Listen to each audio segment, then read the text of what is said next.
Fuji tak malu pakai perabot gratisan meski punya rumah mewah. Punya rumah mewah seharga 12 miliar rupiah, Fuji tak malu pakai perabotan rumah gratisan. Meski mampu membeli rumah mewah 12 miliar rupiah, Fuji tak malu memakai perabot rumah gratisan ini. Belakangan sosok Fuji jadi bahan perbincangan. Baru berusia 20 tahun, Fuji telah menunjukkan kesuksesannya dengan membeli rumah.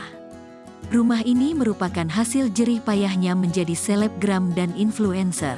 Melansir tribunnewsbogor.com, harga rumah Fuji ditaksir mencapai 12 miliar rupiah.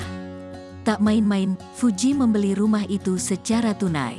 Fuji pun bersyukur hasil kerja kerasnya melakukan endorsement serta syuting bisa membuatnya membeli rumah. Alhamdulillah banget, terima kasih sama Allah dan kalian semua yang udah dukung aku, kata Fuji.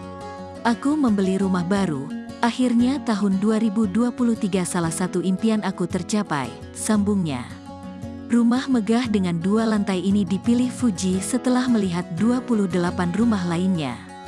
Sementara itu, meski mampu membeli rumah mewah 12 miliar rupiah, Fuji tak malu memakai perabot rumah gratisan ini. Seperti dilansir dari Grid ID dari akun Instagram @nyinyir_update_official pada Sabtu, tanggal 1 April tahun 2023, Fuji membagikan foto mie di sebuah piring.